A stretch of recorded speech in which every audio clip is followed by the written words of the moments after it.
This is the Average Guy Network, and you have found Home Gadget Geeks, show number 520, recorded on January 13th, 2022. Here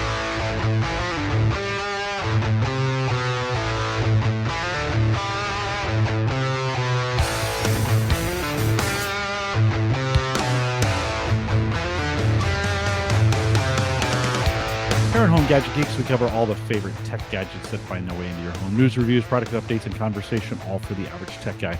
I'm your host, Jim Collison, broadcasting live from the AverageGuy.tv studios here, Mike, in Bellevue, where you couldn't tell for the last 3 days that tomorrow we have winter storm warnings. It's been like 50, and then all of a sudden, I don't know what they're expecting, 3, 4, 5 inches. I don't know. Have you heard? I think it's 3 to 6 is the latest update for us. Yeah, I know they're spraying the supposedly streets more down. to the east now. It's supposed to be. We were going to be heavier, and now it's more to the east of That's us. always the way it is. They always tease us, and then they're like, oh, just kidding. So, anyways, I get more scared when they underestimate because every time they tell us it's going to be a blizzard, we get a dusting. But it's usually the small ones where it's like, oh yeah, it shifted. Now we did get a blizzard. The cold weather we had, I think, shifted to the East Coast. Christian, you guys a little chilly there. Christian Johnson's with us tonight. A little chilly there in the DC area. Yeah, it got down to like 18 yesterday and through this morning, and I think we're also going to be seeing some snow this weekend. So we're continuing winter trends here. Yeah, well, we've got warm weather ahead of that. You guys get it a couple days after we do. We'll send you a little warm weather, and then it'll get cold again. But it's just Tuesday night. I went out and did a fire in the back, it was 50 degrees, and I was like, holy cow. Well, of course, we got Christian Johnson. We'll post some great show notes out at the AverageGuy.tv. Big thanks to Aaron Lawrence who stepped in. Mike had to step out last week, and Aaron came in, and we just got about an hour with her, and she just nailed the content in about 50 minutes. And so big thanks to Aaron for doing that as well. Mike, everything's good on your end as far as it was a car issue. I needed to go bring the car back home and try and see if we get it to start back up. So we got it home and we got everything figured out. And and then this week my car decided to act up. It's just been a car week for us, but everything's all good. It's wintertime. It's the I cold lost weather. The battery too. I lost the battery. Yeah, it's just the cold. It just knocks that. My heat shield in the bottom of my Jeep decided to fall off, but it didn't decide to fall off. It decided to hold on by a thread and rattle, and I didn't know what was rattling. It was one of those drove me nuts for like 4 days. I'm like, this doesn't sound good. Finally got under there, and it was just hanging on by a thread.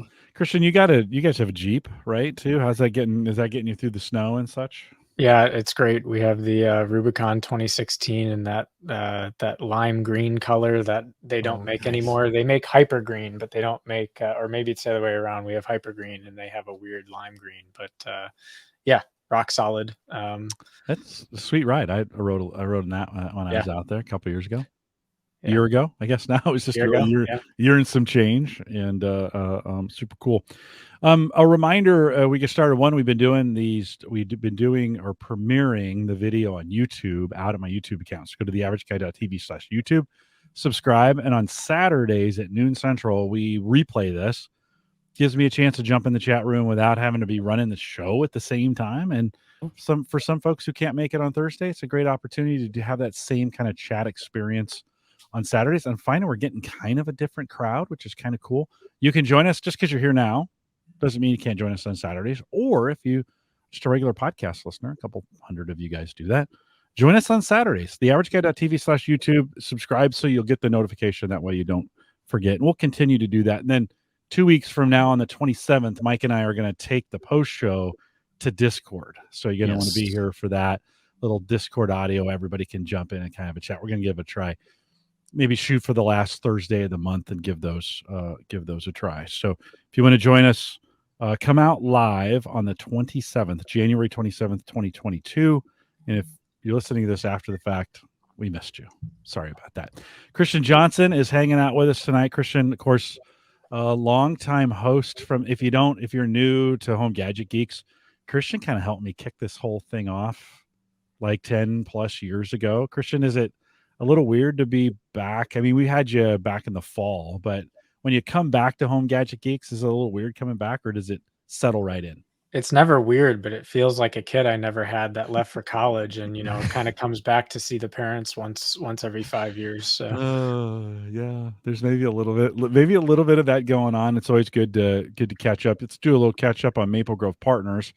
Maplegrove Partners kind of supports, sponsors, hosts here at at Home Gadget Geeks and everything we do for the average guy.tv. We've kind of Christians kind of I want to say built it around me or maybe in spite of me.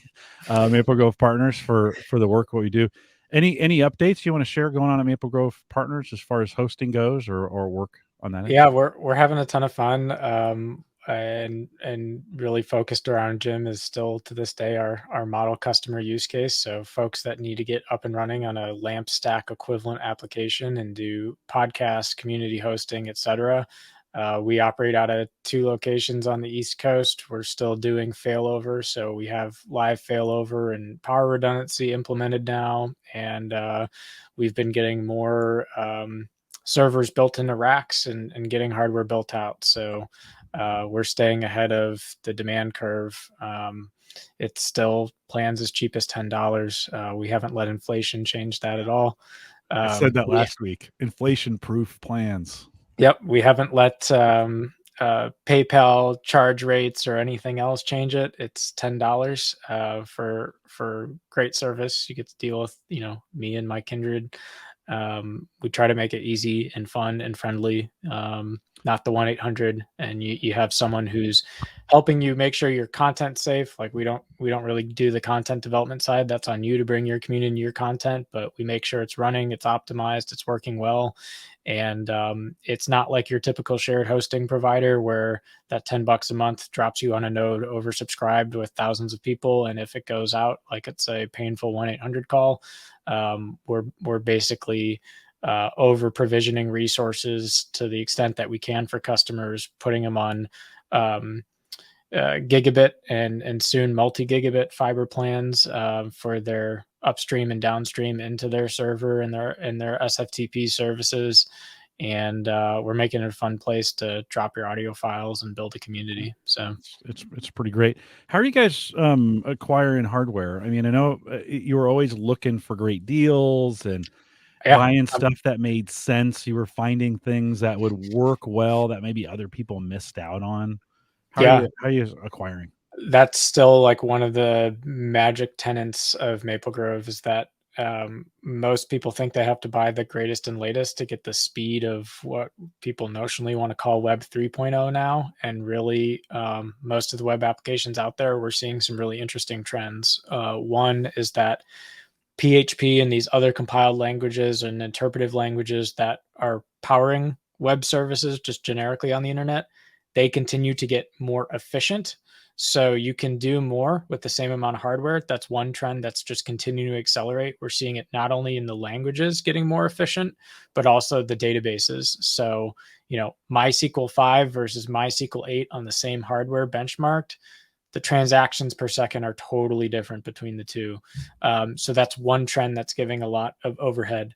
The second trend is that typically, if you buy hardware in the 3 to 4 years after it's like brand shiny new, it is just that right balance of having the newer generation hardware features without compromising on performance, but also not paying top dollar. So in the early days of Maplegrove, where we were scrounging these huge upright workstations that were kind of like all-in-one towers, and we were stuffing 128 gigs of DDR2 RAM, it was back then, can you believe it or not, and had these huge heat sinks on it and building hypervisors. Like we've gotten away from that. We've moved more towards rack mount, and we've moved towards PowerEdge as a platform to start standardizing around and buying in that, like I said, that 4-year horizon. So still DDR4 stuff. You don't need super fast clock speeds for DDR4 RAM to have a fast experience. Most of the stuff that really has seen an impact on web performance is much more about disks. So invest in the M2s, invest in the flash memory for disks. But don't go crazy on clock speeds and CPU, because quite honestly, LAMP stacks, like I said, they just keep getting more efficient. So unless you've written some crazy, slow, and inefficient MySQL query that's part of your web application, chances are you don't need a crazy hardware platform to run it.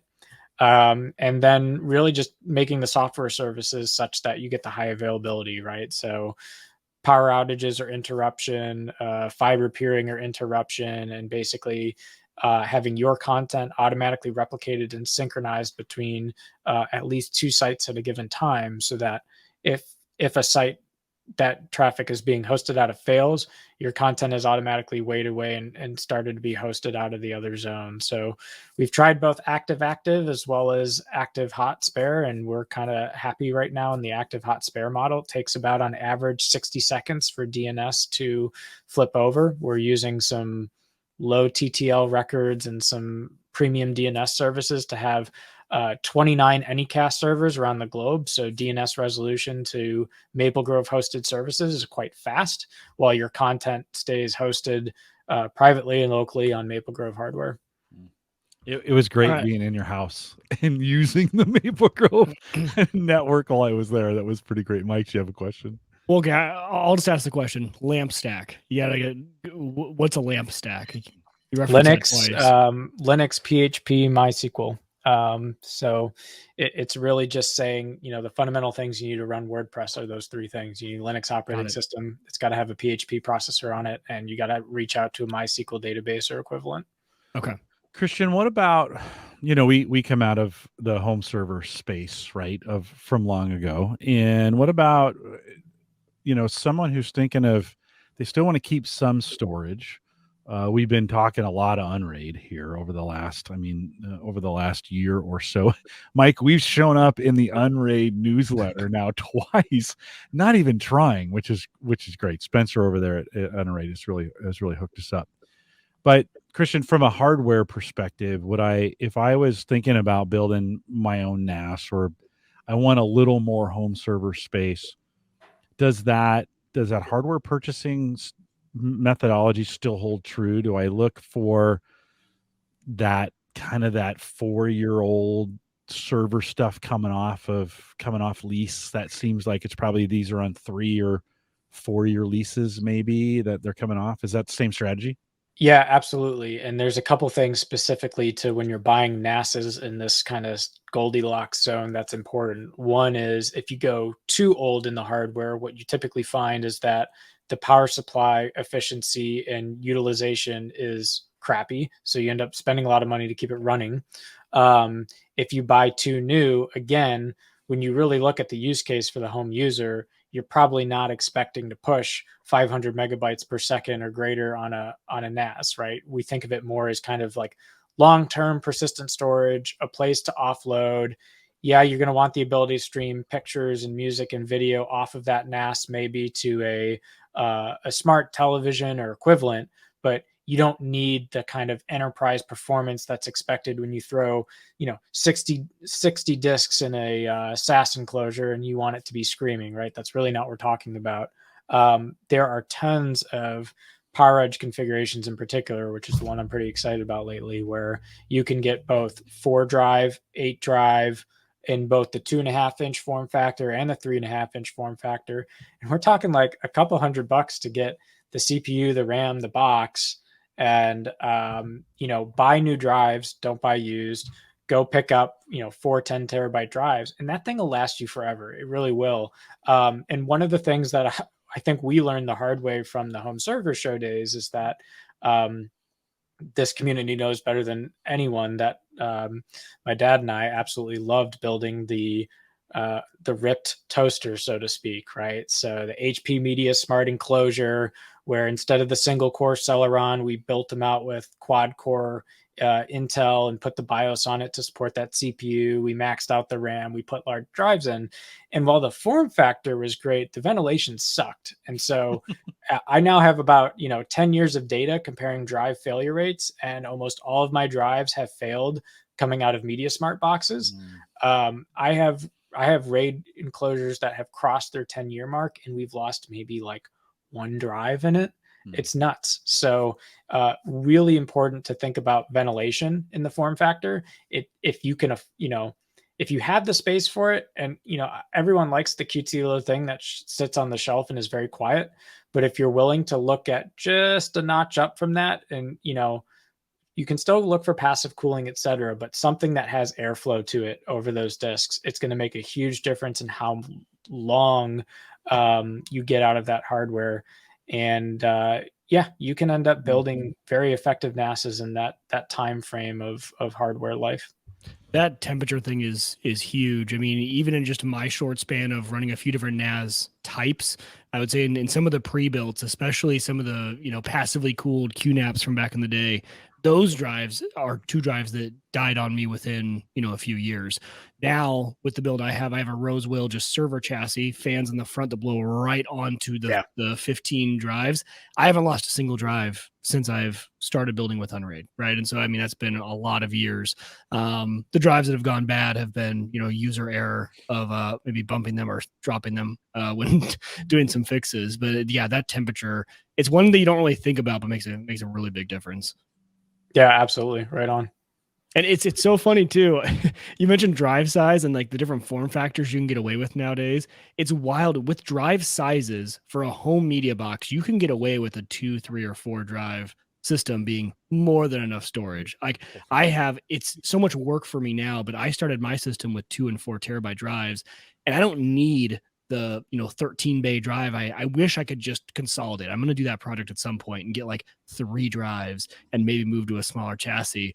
But that's been a huge, I think, upgrade for most people, because most people's storage needs haven't changed too much, but the drive size will get you there a lot quicker. Well, I mean, think about how insane it is, even from 5 years ago, where we said if we wanted to do 4 drives in RAID 5, the average drive size there, that was kind of the hot thing, was 3 terabytes. Okay, yep. 4 3 terabyte drives in RAID 5, 9 terabytes of effective storage. Or I could go pick up 2 10 terabyte drives in RAID 1, spend half the amount of drives, still have redundancy, put a little health notice on it, and guess what? I have 1 terabyte more effective storage, and I paid half the amount of money for that network share. It's like, okay, sounds good. Exactly.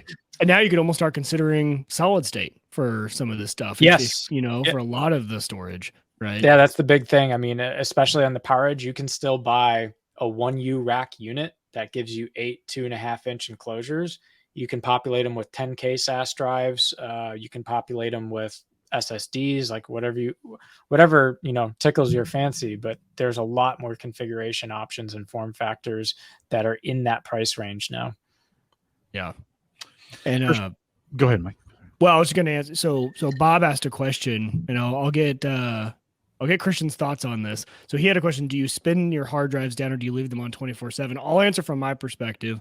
So on Unraid, I have 3 SSDs, 3 different cache pools, and obviously those stay on all the time. Those are where my app data for my Dockers and those are staying on. For my array with my drives, I do let them spin down, and that's primarily because a lot of my services don't, the way Unraid works, it's not RAID. So all those files, or the whole file, is stored on individual drives. So for Plex example, if I load a movie, it only needs to spin up, find the drive that has it, spin that drive up and play it.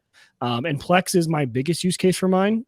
So I don't need all the drives spinning all the time. When I was doing things like using Nextcloud or hosting a lot of files that are accessed all the time, it was better for me to keep them spinning because the time for it to spin up the drive, load times were a little bit longer. But when we're talking about just firing up a movie, I'm willing to wait the extra 2 seconds, 3 seconds for it to go spin that drive up and go. I've always had the question, though, and my question is more of, am I causing more wear and tear by spinning them up and spinning them down than just letting them run all the time? And also, with that being said, I do still sometimes throw in, like if I need a drive in a pinch, I will throw in a non-NAS drive, just kind of consumer grade desktop drive for that reason. So I don't know. That's how I do it. I do let them spin down, but that's my rationale for it. I don't think there's a probably end all be all answer. It probably really depends on how you're using your server. Yeah, exactly. I mean, the enterprise answer is always all drives on 24/7. There's really probably not a lot of use cases for spinning drives down if you're in a data center. Right. Outside of the data center, it's a little bit of a different story. I don't think that for example, if we were to compare failure rates of having poor ventilation to failure rates due to spin up, spin down, I think you'd find temperature 10 to 1 ratio because I spin drives up and down all the time. Good ventilation, keeping, dust and other electrostatic stuff out of the chassis, super important, especially for like the drive controller and potentially the disk controller. Platter density concerns me a little bit with spin up and spin down, like more moving parts, more potential things that can go wrong in a single drive at higher density. But I kind of have to ask myself, like, what is the use case? Do I want these drives to spin down because I want to save on electric? Okay. And then I have to play some games like, what's the additional annual cost for running these 24/7 to the increased risk of the drive failure? And so, like, if you're willing to hedge that bet and say, I have enough of these disks that I can handle like a 2-disk failure, and I'm comfortable rolling the dice on maybe I'm going to get more lucky with hard drive failures than I am with the additional electric cost. Like, to each his own. I don't feel like there is a canonical right answer for the home user in that respect. For me personally, I love stuff up 24/7 because I love alarming the hell out of it. So like, I want to know when a drive fails. Like, I want to know when a smart status says boo. I want to know when a server goes bump in the night. And there's just always that little fear gremlin when you walk over to someone's dusty rack and they're like, yeah, I had that on 6 months ago. It ran great. And you're like, So for me, my preference is just always on. I try to think about power efficiency more in terms of what I'm building, not in terms of runtime hours. For me, runtime hours is a calculus that is a little bit more diminishing returns. That's a really good way. I've never actually asked myself the question, why do I need these to spin down? Like, electrical cost has always been the thing, but I've never calculated how much that is saving small me. though, Mike. I know it's gotta be. The hard drive is the most efficient power consumer in the whole box. Like, I mean, they require the least amount of energy. And then you think about, they're spinning. It's the old fluorescent light question. Sometimes it's just cheaper to leave the thing on because the startup is so expensive, right? So imagine that happening over and over and over and over and over again throughout a day, and then multiply that by 365. Christian, do you have do you ever worry about, the recovery on a large density 10 terabyte 14 now is actually 14 is in the average guy's price range for, they're like $250, whatever. Do you get worried at all about that density failing and having then to support a recovery for that one drive that may have been spread out across a couple? I know. Do you think about that? I get more worried that people think that the large one drive is their answer to storage, and that, I'll just buy this one drive and I'm set for life type thing. I'll partition it so the back. Yeah. And I guess the other piece of that, from a data recovery perspective, it actually probably opens more opportunities for data recovery to be successful, because let's say it's only one platter that has problems. They can probably make those other platters sing long enough to pull data off that drive. But yeah, general tenet is you're smushing more amount of moving parts in a equivalent size, and in some cases smaller size space, and expecting a stable outcome. And it's an engineering effort. It's obviously fairly battle tested stuff. When I think of recovery time, though, like if we're building our systems right at home in the industry, etc., we should be thinking about, like, okay, how long is it going to take me to rebuild a RAID or a NAS with these size drives? And I'm sorry, but like, even if you build a NAS based off of hardware from 5 years ago with 10 or 14 terabyte drives of today, I don't think you're talking about a recovery time that is somehow wildly outside of like when a home user wants to be using the thing again. So no, I don't really worry about it. I think the progression is that we're still lying in wait for SSDs to be that high density alternative. And I think that's when, beyond a shadow of doubt, density will be no object, because you still have no moving parts. Yeah, you have more flash memory, but it's going to become kind of more throwaway to have flash fail. It's also much more predictable when your flash is going to fail, because it's much you can measure wear on an SSD much more accurately than you can measure wear on moving parts. So you can plan for it better, and these systems can engineer their notifications for it better. And then eventually we're going to move to what you're saying our SSDs caching my Plex server is going to be my DDR5 RAM array is caching my SSDs. Like that's where we're headed. So no, I don't worry about it. I think we'll be here for probably another 5 to 10 years where these 20 terabyte spinners are the cool thing. And by then we'll be talking about 4 to 8 terabyte SSDs as mainstream. And then it's like, yeah, why wouldn't you go, pick up a couple $100 PowerEdge server that has 8 2.5-inch SAS bays, throw in a bunch of those 4 terabyte SSDs and build like a nice little RAID 50 NAS. It'd be sweet. So I don't know. I don't worry about these things.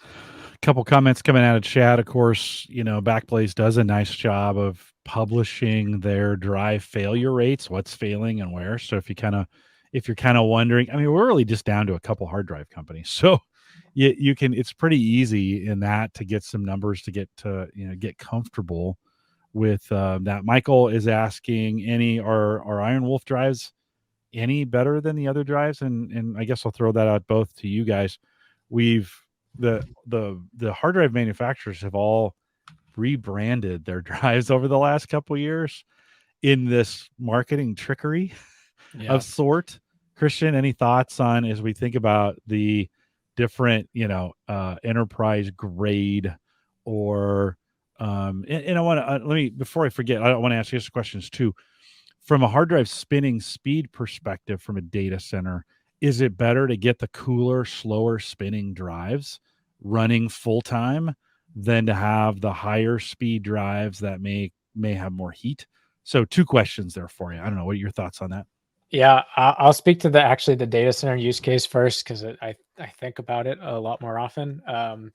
With data center, it is a race to the bottom for density. So if you think about just physical dimensions of, I'm going to dig dirt, put walls around, I'm going to pay for power and cooling and generators and HVAC systems, and then I'm going to plan out my data center to have X number of rack positions dedicated for storage.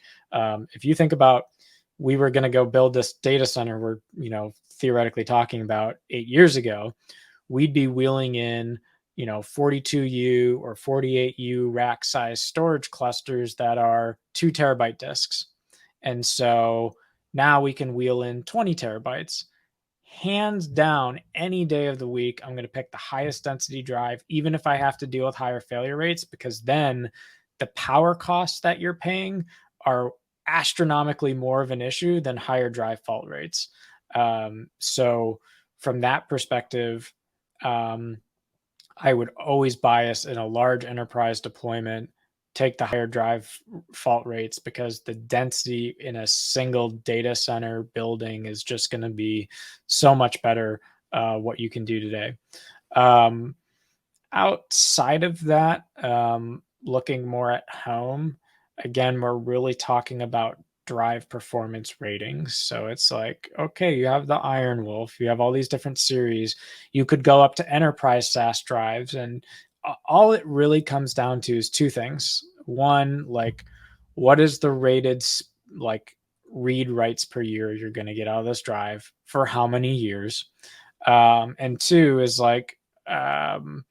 what is the expected speed or performance you're going to get of that drive in the average case? And so I again tend to bias a little bit towards, 1, home doesn't care about top end speeds for spinners.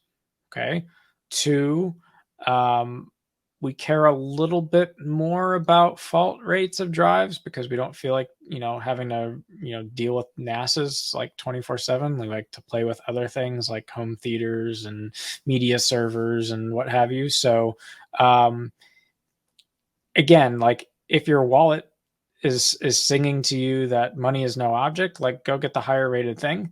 If you want to build something on a budget, again, these days your dice roll is probably pretty good that, let's just say even within the Iron Wolf, there's 2 models. Do you want the Iron Wolf or do you want the Iron Wolf Pro? And chances are Iron Wolf Pro at 10 terabytes versus, standard Iron Wolf, number one, you're talking a difference of like $40. So like not a huge like dice roll if you want to get the higher rated drives that can handle the 24/7. But even without that, again, I only think you get super hung up in branding of drives or classes of drives if you're trying to build towards a specific use case. If you're building towards general use case, cling dearly and closely to just a bunch of disks, right?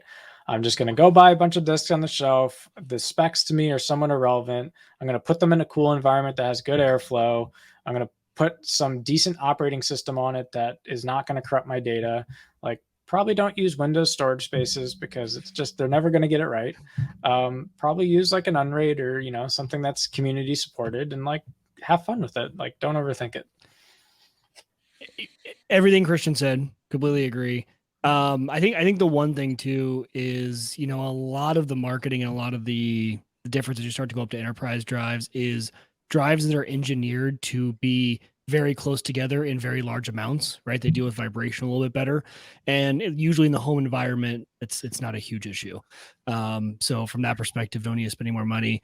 I completely agree with Christian. Just, get a bunch of discs. I've had really good luck with Western Digital, right? But I also have Seagate. If you would look at my Unraid machine, there's a mixture of all of them, mixture of sizes. What I will say though is just whatever OS you choose, get very comfortable with and practice and know the process for replacing a drive when it goes bad. Because I think really when it comes down to it, it's the stress of if this go bad, man, what's this going to take? How much time? But if you've done it before, you know it. Like for me, if a drive goes down in Unraid, it doesn't bother me at all because the process is so simple. I've done it before. You swap it out. Unraid, emulates that data until you can get a new drive in there. And I put one in. And so it's not a big pain for me. But before I knew how to do it and before I had been forced to do it, it was more stressful. So I think just know your system, know your recovery. I think a lot of us, we talk about this a lot with backup, right? We do all the backup and then it comes to, well, how are you actually going to recover that? Like, where are you going to pull from? How are you going to get that implemented? Do you know how to do it? Do you know how to do it? Like all your stuff's on Backblaze. Okay. Yeah. But when your Unraid system goes down, if you needed to slurp all that back in, do you know how you're going to do it? So I would just know those different methods of what you're going to do. It's a super salient point because, some of the clients that I've worked with through Maplegrove, their firms, get audited, and they require, increasingly auditors require that the organization prove that they have a comprehensive IT disaster recovery plan. And these are for organizations that like technology is a means to an end, right? It's not their business or their bread and butter. And it's absolutely spot on how many things start to fall out as you write that document for clients that like, oh yeah, there's this thing and there's this thing. And yeah, like how would you get that person in here to service this equipment? And like, if it catches on fire tomorrow, like what are you going to replace it with? And yeah, super salient exercise. One of the things that makes me sad as a technology enthusiast, both in the home and in the enterprise, is that it's just getting so hard to beat. For $10 a month, you go get 100 terabytes of cloud storage somewhere, and like all these problems go away for you. But what fun would that be, right? So like from a pricing perspective, like you're never going to beat the price of just go buy, like even if you spent like 30 or 50 bucks a month on cloud storage, like you'll probably never be able to beat that in home anymore, building it yourself. That's just the economy of scale that we're in. And that said, one of the things about that is, well, guess what? You have a great disaster recovery plan. It's called the provider's taking care of it for you. Have a nice day. But anything outside of that, like it goes back to some of the fundamental things we talk about in home tech. Like I still can't tell you how many people don't have a plan to back up, restore their Windows machine. Oh, it's somewhere in Carbonite, but Carbonite doesn't really do bare metal backups anymore. So like, like all my apps, yeah, those weren't backed up. I have like my document storage, and like these are real world customer testimonies that I've dealt with in the last 6 months, where it's like, oh boy. And quite honestly, it's shocking to me that, here we are in 2022 and Microsoft has Windows 11, the next big thing. And it's still like, oh yeah, like use that Windows 7 backup and restore tool in the control panel that we're deleting if you want that bare metal system backup image, wink, wink, because they're trying to move you towards, if your box has a problem with it, do the reset, do the auto repair. Like pretty much we're moving towards, the industry is moving towards the direction where operating system configurations for the home user really don't matter to providers anymore. It's like your data, your documents, your videos, your pictures, your music. We're going to give you 20 different ways to back that up. But backing up your operating system and your applications, like that's an area that's still lagging, not for lack of ability to do it, but because the industry is specifically moving people towards, if your device has something weird with the OS, just reinstall the OS. Like don't bother yourself with that multi-month or super saga on the 1-800 number to get a healthy operating system back. Well, and we're moving in this area of mobile where, I mean, so few people are on PCs anymore, just to be honest. It's their phones, and those operating systems were written in a way to be back fast, to be disposable, to be, to your point, it's your data. I care so little about my data anymore. I mean, yeah, pictures, but that's kind of like pictures are really the last bastion of, I've got stuff other places and spread out, and I can reconstruct it if I need to. Now I'm not the typical, user. Christian, if one day you said, if you called me, you're like, yeah, all your audio is gone. Well, okay. I mean, I think I have it all backed up somewhere. I mean, I'm pretty sure I've got a Backblaze backup of all the audio that I've created, but have I checked that? Do I really know? Is everything there? Kind of deal. Does it, at the end of the day, the question is, does it matter? On some of this stuff, does it matter? Yeah. I mean, it matters as much as you want it to matter. I think that's my point. Yeah, that's my point. It matters for some people. That's a big important. They can't, and we all have that kind of data where we're like, I'll recreate it. And then we have like, I got those pictures or that audio or whatever, those movies. Well, and that's actually, that's becoming more the challenge, I think, is not where do I store it? How do I store it? How do I configure it? But how do I retrieve, organize, and understand it? Yeah. Because now we have the ability to, where did I put it? Yeah. Now we have the ability to be like those horrible, IT horror shows where you get the laptop from someone to fix and their desktop is just littered with icons left to right as their background. It's like that on fire with people's data, because now storage is no object. Data rates is no object. And so it's like stuff. I don't have to worry about deleting, cleaning, going through, yet alone, finding it. I'm going to talk to Cortana, and Cortana is going to, reach into the depths of her search index and pull something out that I need. But even myself included, like increasingly, it's more questions about what are the tools to effectively manage and curate that data, tag, index, sort it, face tag people, that kind of discussion. I think we don't have enough because the discussion for so long has been just how do I get the data into a place where I'm not going to lose it and I can get to it, but not what do I do within it. And I think this new system, Christian, you summarized it really well of kind of like where the industry has gone, right? Where it's protecting your data and it's everywhere. In an instance where with hardware failure, computer failure, whatever you want to call it, this new system almost favors the techie guy compared to the average user. What I mean by that is if my computer, if my OS were to get completely corrupted, I actually don't do bare metal backups. I don't back up the hard drive. Because all of my data, to your point, that I care about is saved off site. And then I use it as an opportunity. Hey, the few apps that I use, I know exactly where to go to get those. I know my logins for those accounts. I use I have very organized, Adobe Cloud, all these things where I can go grab that. That is quicker for me than actually going out, finding my restore, putting reflash in the drive. Whereas the non-techie average user, if their computer goes down, they don't know where all those apps are. They don't even remember their logins to their Adobe Cloud, and they've never gone back and re-downloaded stuff. And they don't even know what app it was they were using to do X, Y, and Z task. And I think that is actually more detrimental to the average person on hard drive failure than it is the techie driven person. It was almost like they would benefit more from being able to have that, you know, the Windows 7 restore, kind of go back to an old version type of backup. Well, because I think of all my family who call me, and I just know if one of them today were to have a failure, and you know the backup, it's no longer, oh yeah, I'm backing up to an external drive, creating a clone. It's just, oh yeah, and the best that would make of the apps would be more time than anything. They don't. A lot of times they don't have a clue. We're back every time, Christian. We go back to the home server show topic that we used to talk about all the time. It's a different, I mean, and I think even in the enterprise, we're moving to less and less of a footprint on the desktop. And it's just becoming, you know, there's so much web app usage. And I mean, I think actually people get more disgruntled when they lose their shortcuts than when they actually lose hardware. Because it's like, hey, I'm going to log in, the system's going to push my configuration to me, but I got to have my shortcuts. Like, I don't know where anything's at. I go up and pull it down, and I don't know where that website is. I can't type that in.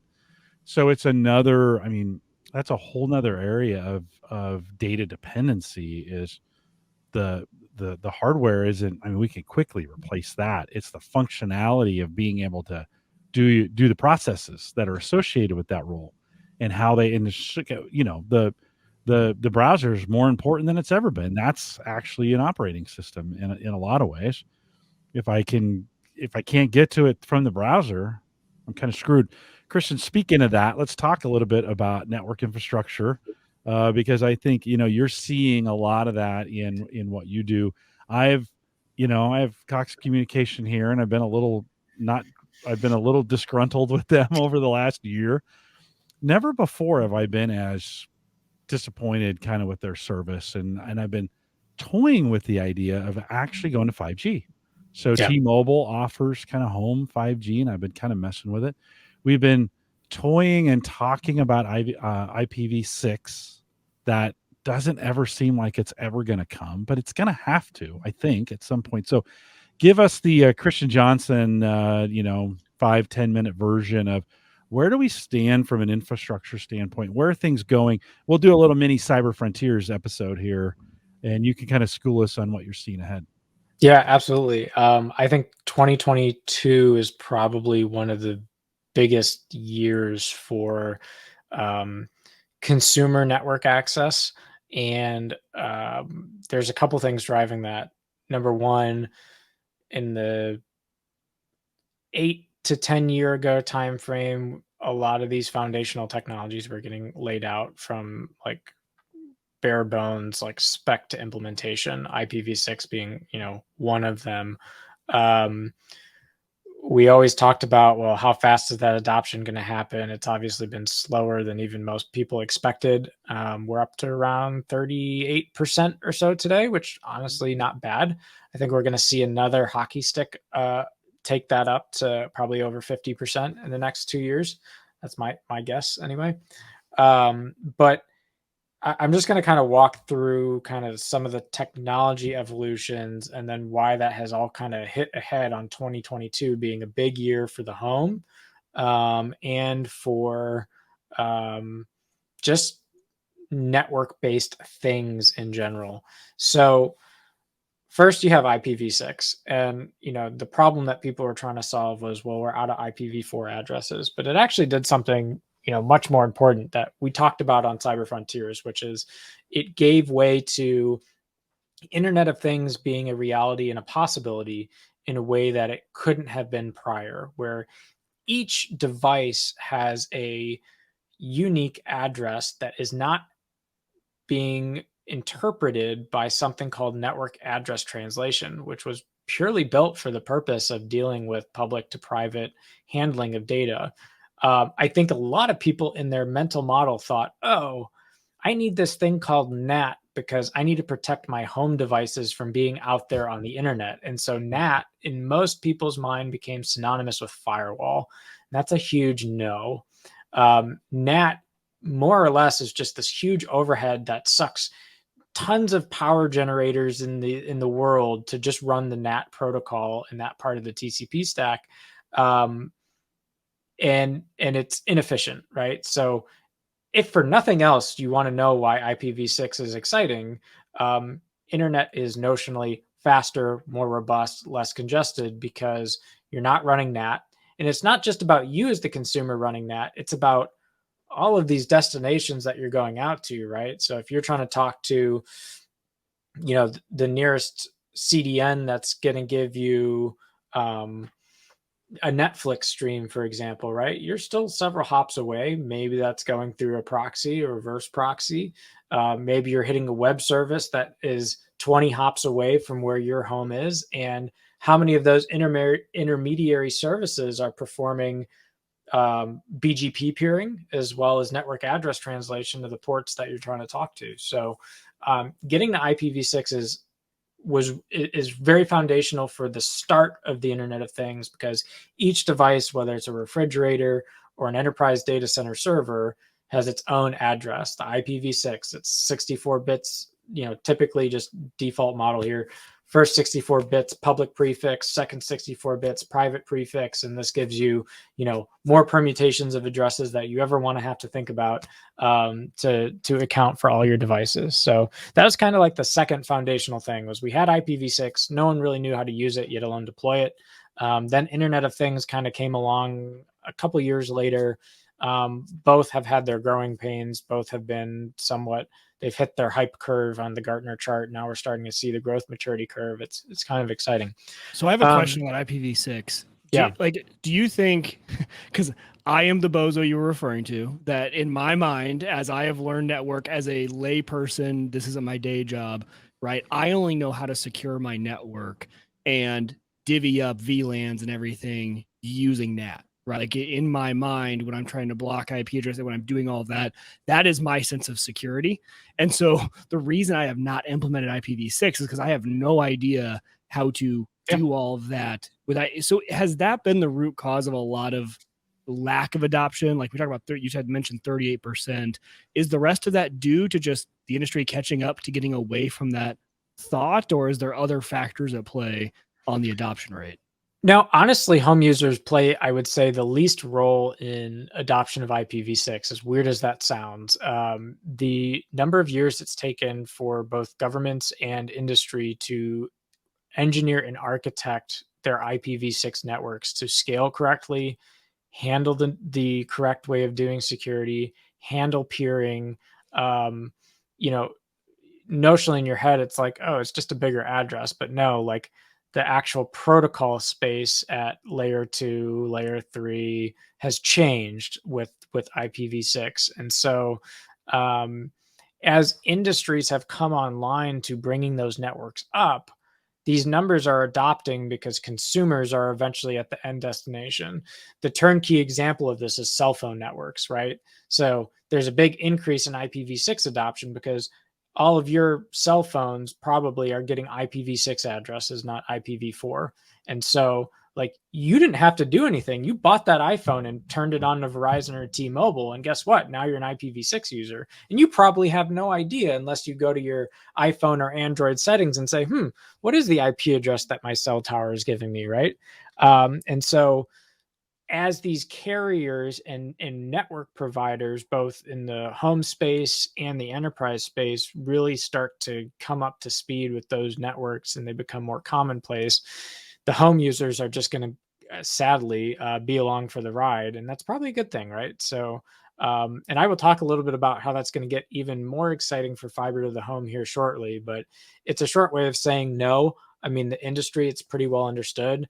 There's been a lot of concerns around backwards compatibility between 4 and 6. And so that's accounted for a fair amount of time. Like, we're going to run these dual stacks because we know there's going to be legacy devices and services that'll talk IPv4 for years after 6 is mainstream.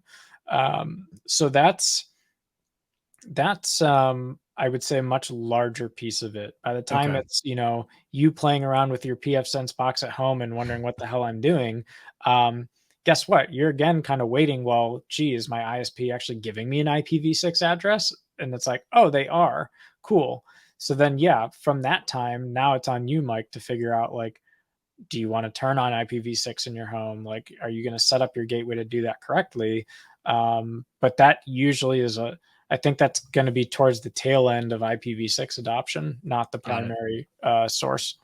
Yeah, because in my head, I turn on IPv6, and now every device in my home has a direct access to the internet and can be accessed. I know that's, I have to learn the security around it. So I think from a home user, I think, John brought up a good point. I think whoever said it in the chat that, for a home user, it's probably not as prevalent and not as necessary, right, for us to adopt. It probably will be, and you're right. We'll probably be along for the ride. I'm not ready for that ride. I'm just not ready for that ride yet. I have a lot of Googling to do. Yeah. And I mean, John brings up a great point. It's like, well, how has the security model changed between 4 and 6? And it's like, yes, host-based security is always a great thing. Like Defense in Depth says, we secure our devices on the network as much as we secure the network itself. And we place zero trust in saying that a device on the network has some level of trust, like prove it.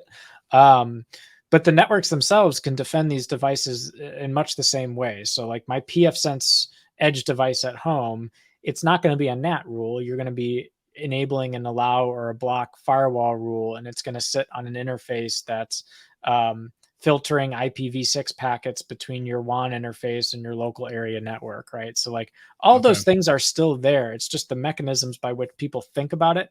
Like when you go and create a NAT rule in pfSense, like behind the scenes, it's automatically creating for you that firewall rule and entry to allow that traffic to flow. And you're like, oh, no, this is a NAT rule. Well, no, it's a NAT rule, but it's also a firewall rule. And there's both. In fact, you can go delete the firewall underlying rule entry and break your NAT entry by unlinking them and have I've done that. Not the other. Yeah, you're exactly. Right. Yeah, when they're not anchored, I need a little anchor symbol, right, to tell me they're tied together.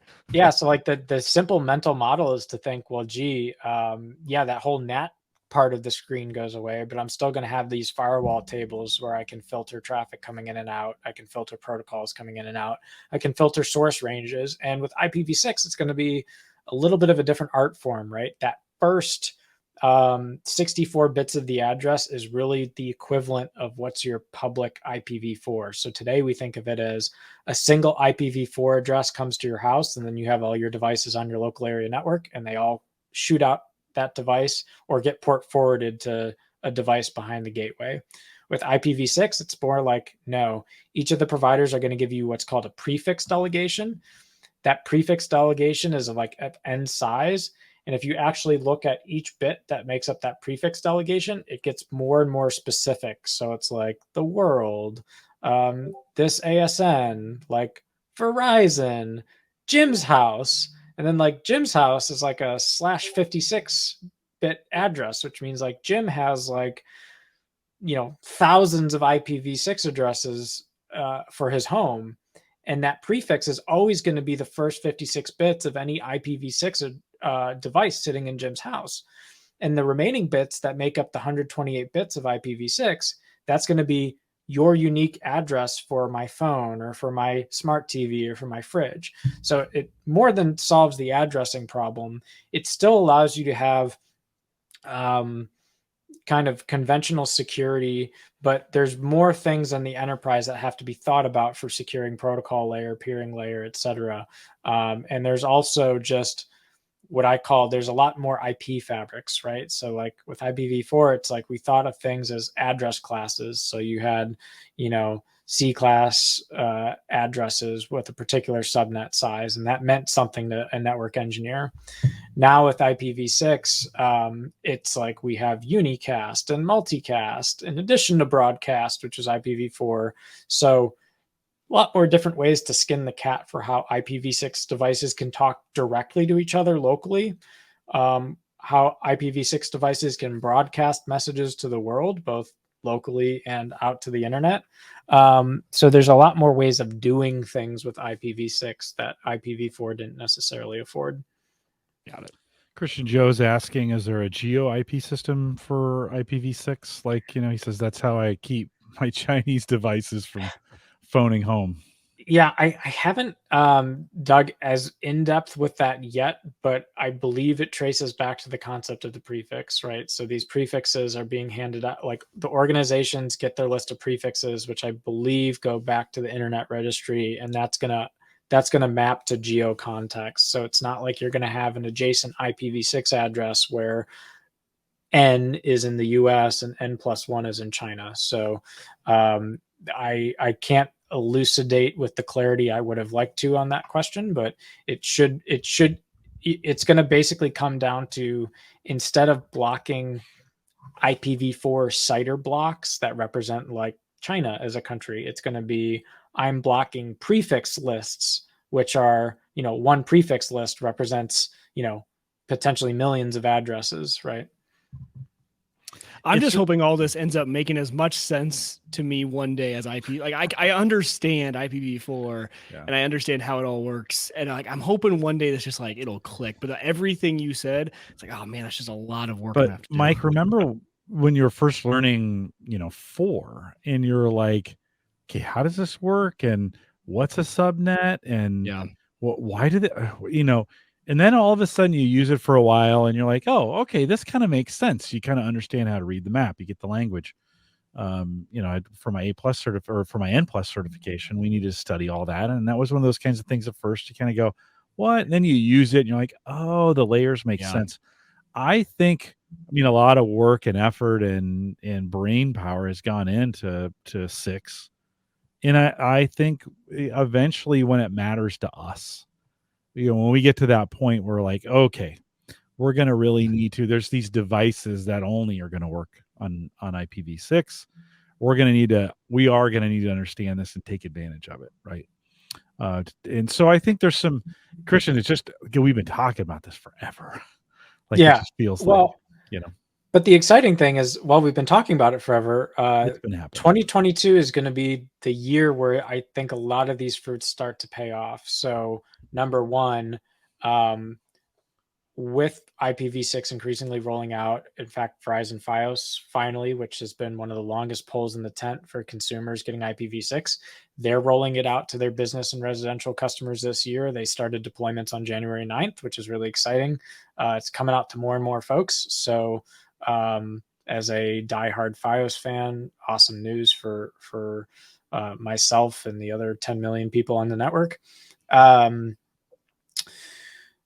2, you're seeing 5G ISP stuff just come out of the woodwork at really great prices, really great data rates, no data caps, and fairly good availability. I can't underscore, a big part of that is because of how much has gone into IPv6 and the mundane kind of plumbing. And then just the evolution of FCC spectrum combined with going from 4G to 5G, et cetera. They're talking about 6G now already, right? But for all intents and purposes, like 5G is going to continue to grow as this main mechanism where a decade ago, we thought the big thing was we got to get every home in America to have fiber to the home. Now, if I was given a menu of options, I'm going to buy fiber to the home every time I can get it because lowest latency, it does a lot of exciting things. But like the reality is that if I'm out in the Midwest and there's, I'm 100 miles from the nearest fiber node, like, sorry, like fiber to the home is like a nice word that I read in the news now and then. And I think, if only I didn't have these coax cables out at my house, right? So 5G is really, I think, going to bridge a lot of those customers in a way that just wasn't affordable, realistic, or accessible before.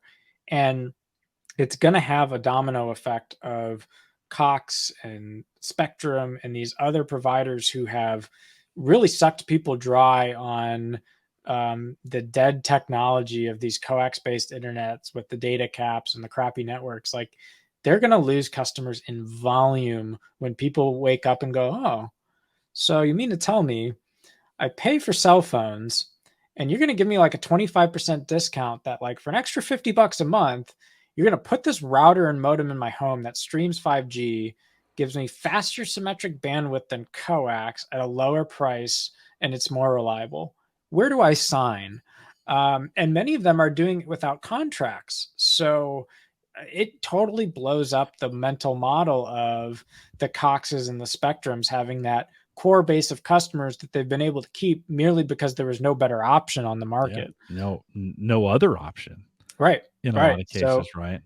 So Christian, you're going to determine right now, because I've been thinking, like, so T-Mobile, I can get to 5G. I get almost better speeds than I'm getting on my Gigablast at half the price. Yeah. Works well. I'm on that same network here, so it's not like I'm going to get surprised. I know it works in this area from the shed. This is what I used to stream from the shed. Is I just put my phone up in the corner and put it on mobile hotspot. It works great, right? As long as I don't have the VPN turned on. And then so should I at half the price if you're my technology advisor? Absolutely, because Gigablast is like, okay, what you get, think about how crazy it is, the market that we've built. You get Gigablast, which is Cox's amazing branding for, we're going to help you get to your data cap faster. That's what that plan translates to. You're right. You could give me 10 gig, but if it's a data cap, well, who cares, right? So and 35 meg up.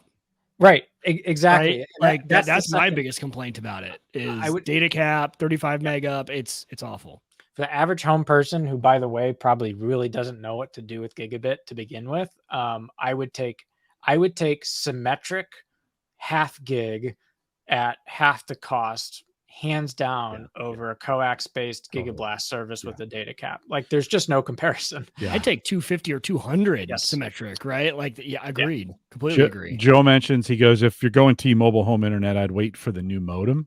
They've had issues with the trash can overheating, and I imagine that's something you're gonna have to kind of watch and keep track of. And Joseph's actually preempting my part 2 of this, right? So we have the network upgrades, we have the address upgrades, we have the infrastructure upgrades. That's lended way for this wave of 5G deployments, which is going to be the death in the coffin of coax-based ISPs.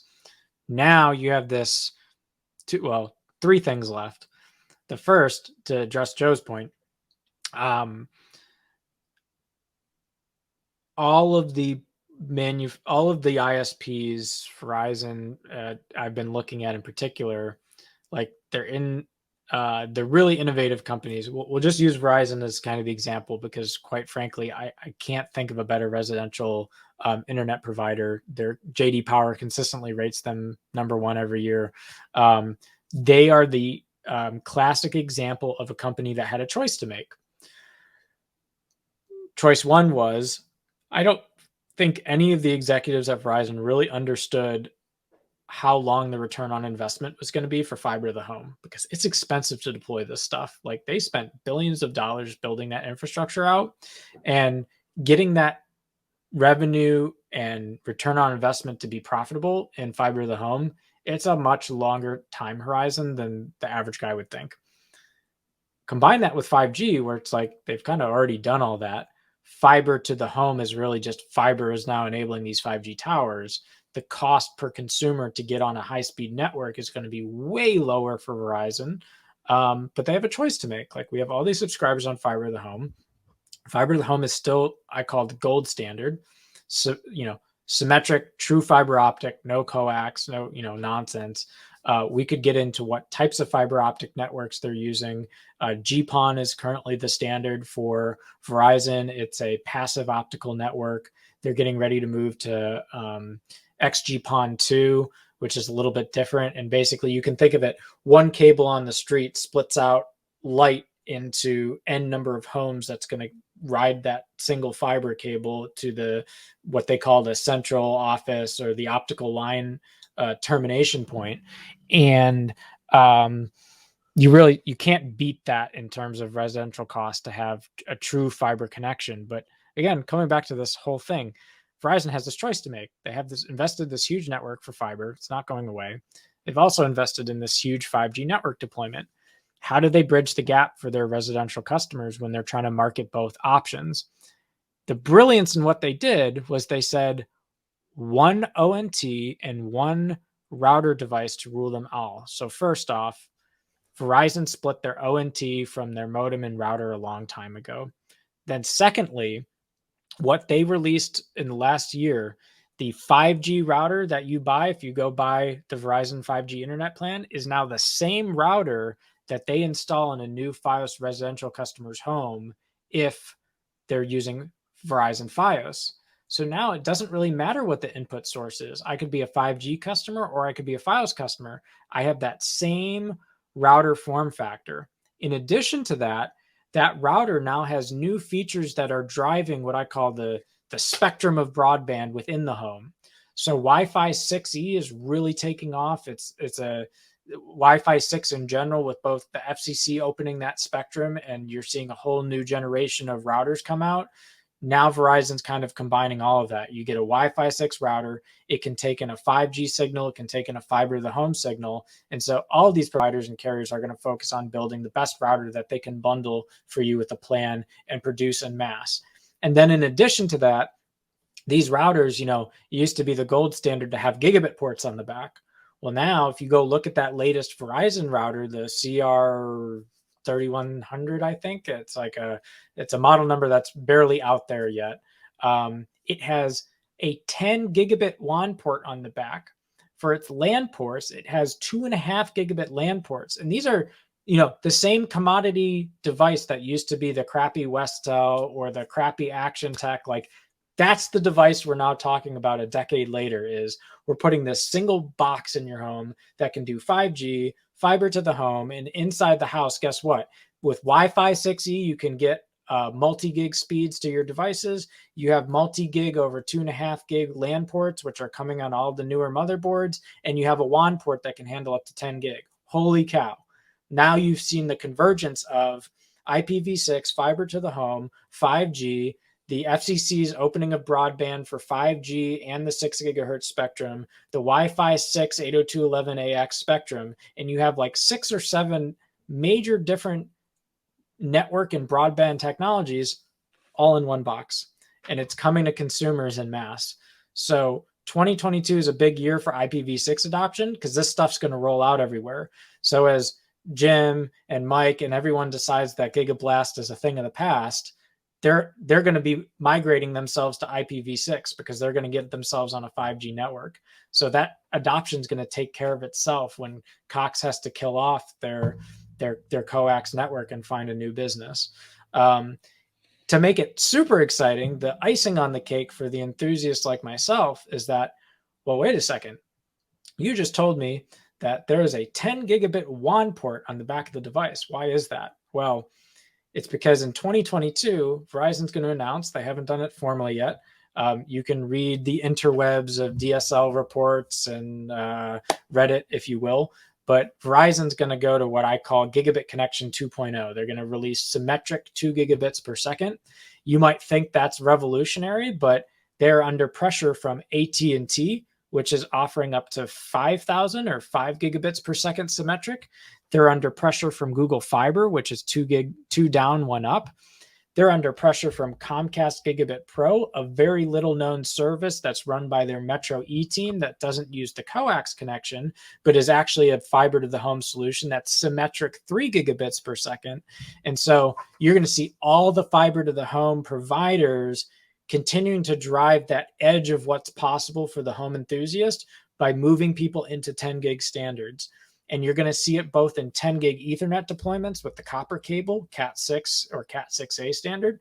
You're also going to see it in some instances with multi-mode fiber. So you're going to get a multi-mode 850 nanometer thing. You're going to plug it into a Juniper router, and you're going to be running fiber. It's crazy, like multi-mode fiber in the house. Like everyone thinks, oh my gosh, that's a data center thing. What are you talking about? What are these SFPs? And you probably won't see that in most of the deployments. Gigabit Pro is a fairly rare exception that does that. But the point is that fiber to the home is going to continue to drive those standards for the highest end thing you can get.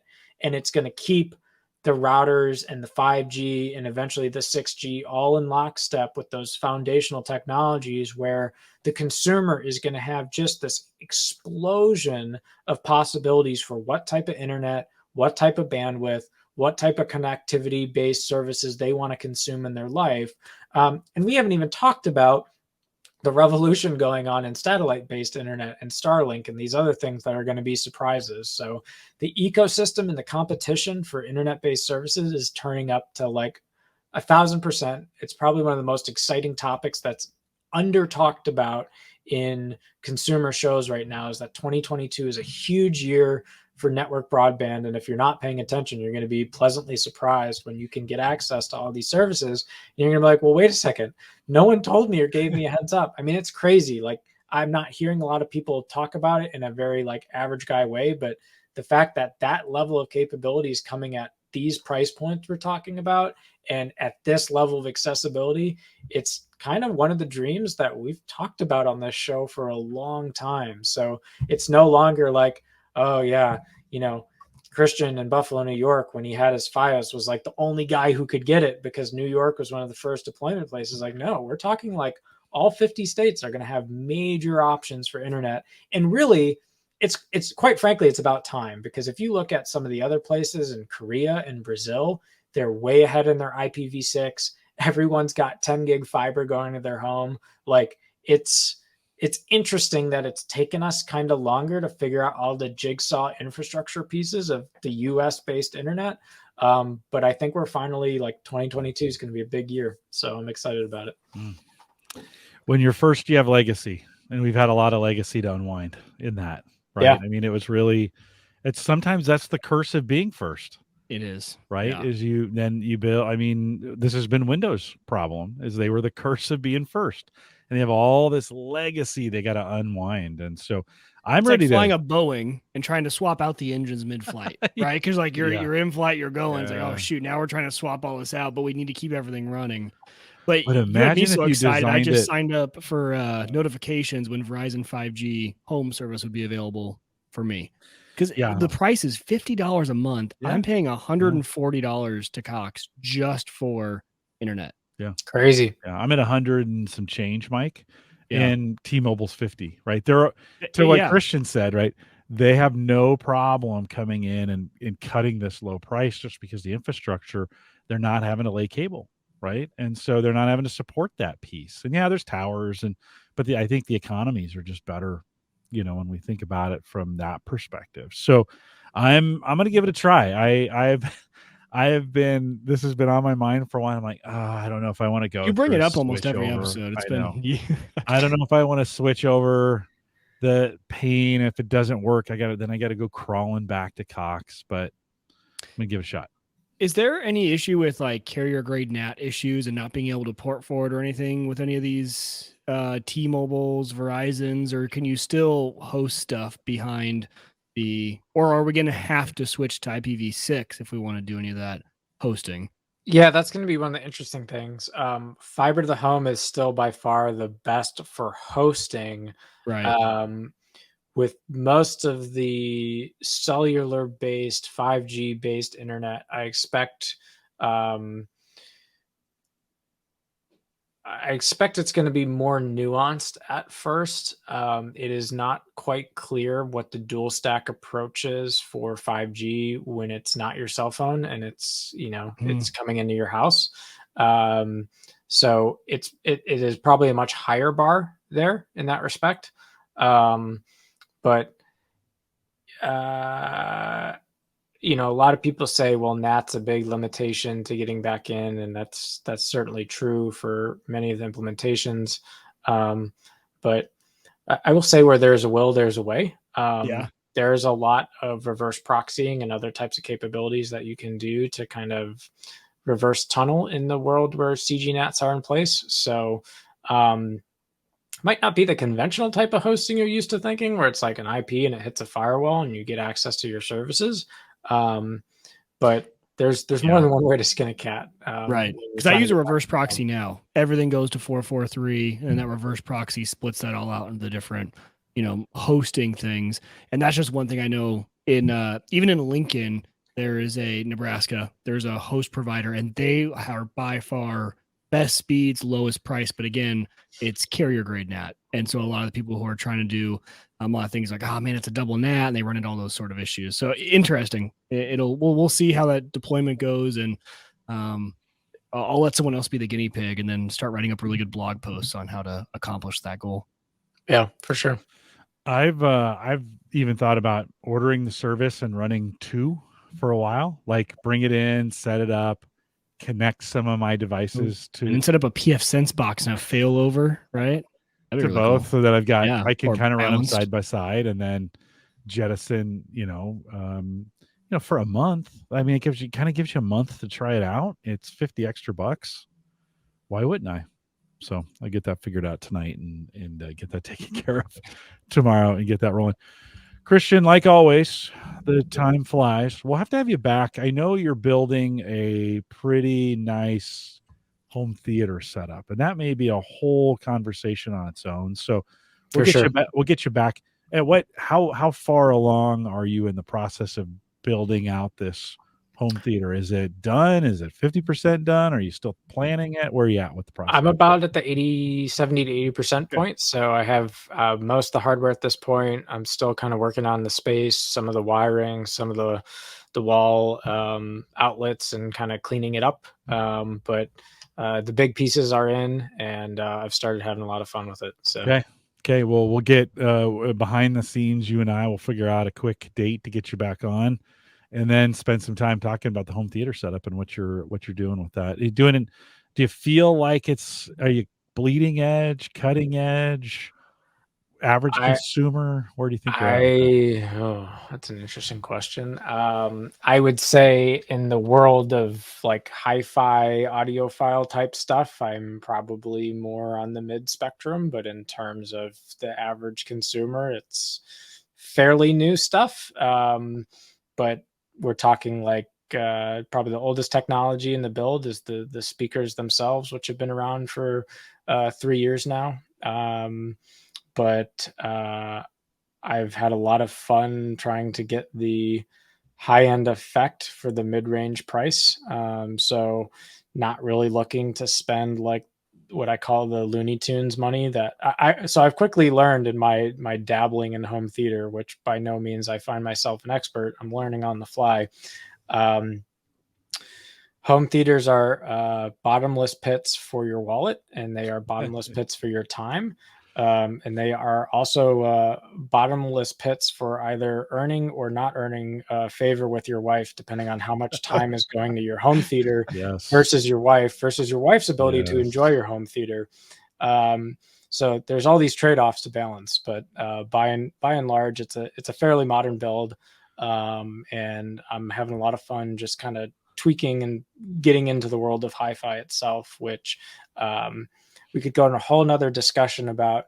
It's great to build the latest and greatest home theater, but if you can't get services that give you high fidelity content, it's a whole nother matter. So certainly most of the big video streamers have a lot of Dolby Atmos content, which is quite frankly a game changer if you're just used to the standard 4K UHD.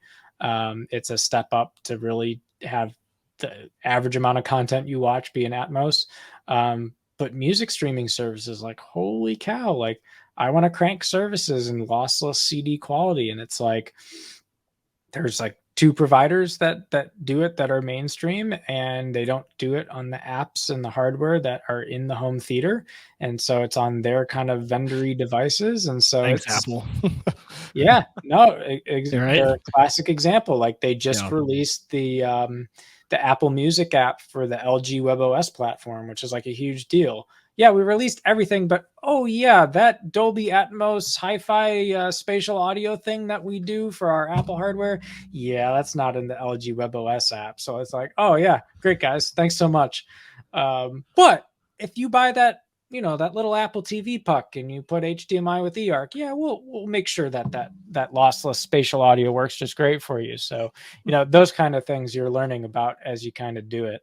And that, of course, continues to feed the bottomless pit wallet that's required to do this stuff. Yeah, they hold you hostage for sure. Yeah. So, well, okay, don't give it all away. I'm sorry. That's a pre-word, which we're considering that a teaser, a trailer. That's the trailer for the next episode that we have with Christian coming up. Mike, anything else you want to ask Christian before we let him go for the night? It's always don't open up that Pandora's box. Yes, I have a bunch of questions, but I'll spare Christian the next 10 hours of his life. Well, you can always send him a note. Yeah. He is in Discord, so we can.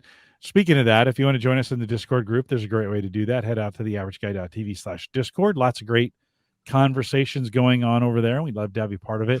Again, in 2 weeks, we're going to go to Discord for the post show on the 27th. So if you want to join us that way, Christian, start looking at your calendar. We'll book you before we even get you off the show tonight. We'll take a look at your calendar. Big thanks to Maplegrove Partners. Get secure, reliable, high-speed hosting. You heard about it tonight from people that you know, and now you know them. What are you waiting for? I mean, everybody else's services are going up. $10 a month for, and Christian, like, it's great stuff. Check it out. MapleGrovePartners.com. Love to see a couple of you make the jump. Come on. You got a domain. You've been waiting to do something. 2022 is the year. Put on a Maplegrove Partners and let's get this thing rolling for him. If you want to leave a message, if you got a message for us that you want to leave, you can call us. Nobody calls anymore. Go to homegadgetgeeks.com. There's a little record button. You can just right from your phone leave a message for us. 30 seconds. We'll play it here right on the show. You can always send me an email if you want to go old school. I used to, when I was a kid, I would dial the phone with the rotary. I feel like email is the equivalent of the rotary dial thing. Like, it's just so bad. It's just so, but if you want to do it, Jim at theaverageguy.tv. Super easy. You can just send me an email. I love to get them. There's just so many other great ways to communicate, but if you want to do it via email, you can do it that way as well. We are live every Thursday, 8 p.m. Central, 9 Eastern, out here at theaverageguy.tv live. Christian, you did HelloFresh. Do you guys stick with it, or did you drop it? It's funny. I have this very interesting system for HelloFresh. So we used it fairly amount, and then I switched to the setting where it's like once a month schedule. And then I do this dice roll thing where it's like, if I remember to block it, it's blocked. And if I don't, a box shows up in my door and I'm like, babe, let's do HelloFresh. It's kind of nice, isn't it? I just went to the grocery store and it's like, it's good. It's good. So you got to plan a little bit. It's worked out fairly well though, because almost all the times it's dice rolled has been when we're towards the end of we do one big grocery shop. I know it sounds crazy, but for the two of us, we can go grocery shop once and it covers 3 or 4 weeks. And they've always kind of timed nicely towards being towards the end of that, where it's you just need a little bit more to get to the next shop. So it's been a nice last mile thing. And I've certainly learned a lot more about cooking by doing it. So for sure. I've enjoyed it. Yeah, good. Well, if you want to take advantage of it, there's all kinds of free offers. theaverageguy.tv/HelloFresh if you want to get that done. Christian, I got a negative comment on YouTube just a couple days ago from maybe the last Cyber Frontiers episode you and I did together, and I think we must have talked about HelloFresh too much, because somebody the comment was enough about HelloFresh. Wow. So I was like, wow, I didn't really realize we talked about it that much, but we might have talked about, because I think I'd just been there and we've been, anyways. If you want to take advantage of it, you can do as well. We are live every Thursday, 8 p.m. Central, 9 Eastern, out here at theaverageguy.tv/live. We'll do a little bit of post show since we got Christian. Can you hang out with us for a few minutes, Christian? I'll be here, no rush. We'll do a little bit of post show as long as you can stay around. With that, we'll say goodbye.